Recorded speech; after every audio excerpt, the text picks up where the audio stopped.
Maharashtra TV news, आवाज सर्वसामान्यांचा।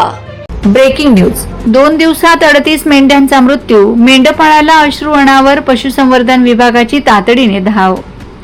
कळवण तालुक्यातील सरले दिगर येथे वास्तव्यास असलेल्या धुळे जिल्ह्यातील साक्री तालुक्याचे मेंढपाळ बाळू उत्तम काळे यांच्या मेंढ्यांच्या कळपावर दुर्दैवी संकट कोसळले आहे।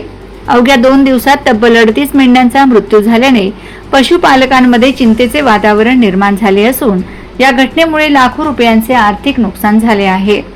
बाळू काळे हे गेल्या महिन्याभरापासून सरले दिगर परिसरात सुमारे 200 मेंढ्यांच्या कळपासह वास्तव्यास आहेत। दिनांक 3 व 4 जून 2026 रोजी त्यांच्या कळपातील 38 मेंढ्यांचा अचानक मृत्यू झाला। मेंढ्या कांदा व वाल पिकांच्या शेतात चरून आल्यानंतर पाणी पिल्याने त्यांच्यामध्ये गंभीर स्वरूपाची लक्षणे दिसून आलीत आणि काही वेळातच त्यांचा मृत्यू झाल्याची माहिती मिळाली आहे। प्राथमिक तपासणीत आढळलेली लक्षणे आणि शवविच्छेदन अहवालाच्या आधारे कृषी औषधांच्या विषबाधेमुळे हा प्रकार घडला असावा अशी शक्यता पशुसंवर्धन विभागाकडून व्यक्त करण्यात येत आहे। मृत मेंढ्यांचे नमुने संकलित करून पुढील तपासणीसाठी पुणे येथील रोग अन्वेषण विभागाकडे पाठविण्यात आले आहेत। घटनेची माहिती मिळताच पशुसंवर्धन विभागाने तातडीने घटनास्थळी धाव घेतली। विभागीय रोग अन्वेषण विभागाचे सहाय्यक आयुक्त डॉक्टर मिलिंद भनगे, जिल्हा पशुवैद्यकीय सर्व चिकित्सालय नाशिकचे सहाय्यक आयुक्त डॉक्टर प्रकाश आहेर तसेच कळवणचे सहाय्यक आयुक्त डॉक्टर राजेंद्र शेट्टी यांनी घटनास्थळी भेट देऊन परिस्थितीची पाहणी केली। यावेळी तालुक्यातील पशुधन विकास अधिकारी, पशुधन पर्यवेक्षक व परिचर यांनीही मदत कार्यामध्ये सहभाग घेतला। उर्वरित मेंढ्यांची तपासणी करून आवश्यक औषधोपचार करण्यात आले असून पशुपालकांना पुढील काळजी घेण्याबाबत मार्गदर्शन करण्यात आले। अहवाल प्राप्त झाल्यानंतर मेंढ्यांच्या मृत्यूचं नेमकं कारण स्पष्ट होणार असलं तरी या घटनेमुळे परिसरातील पशुपालकांमध्ये भीतीचं वातावरण निर्माण झालं आहे। अचानक झालेल्या मोठ्या नुकसानीमुळे मेंढपाळ बाळू काळे यांना अश्रू अनावर झाले असून शासनाकडून मदतीची अपेक्षा व्यक्त केली जात आहे। वंदे महाराष्ट्र टीव्ही मीडिया प्रतिनिधी अरुण दादा शिरोळे, बागलाण। नमस्कार।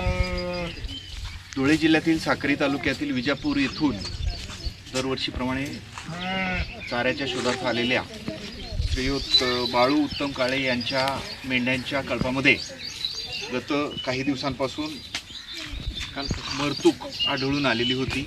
त्यामध्ये प्रामुख्याने गेल्या 2 दिवसामध्ये मरतुकीचं प्रमाण जे आहे ते आजपर्यंत जवळपास 38 मेंढ्यांची मरतूक झालेली आहे।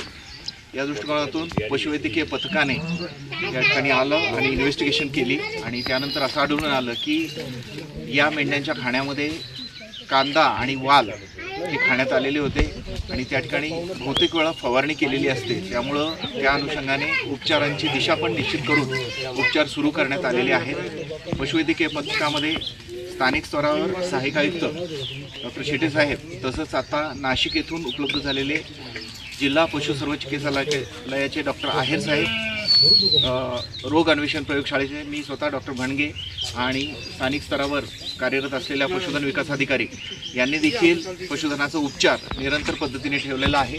त्यावर मॉनिटरिंगसुद्धा सुरू आहे।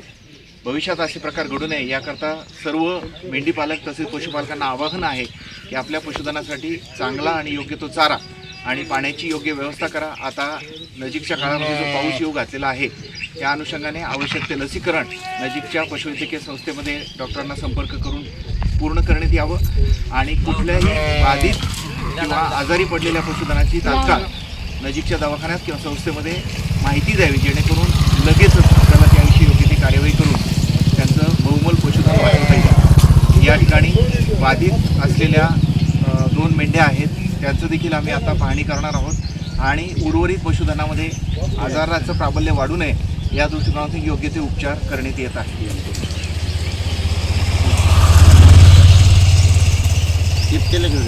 वंदे महाराष्ट्र टीव्ही न्यूज, आवाज सर्वसामान्यांचा।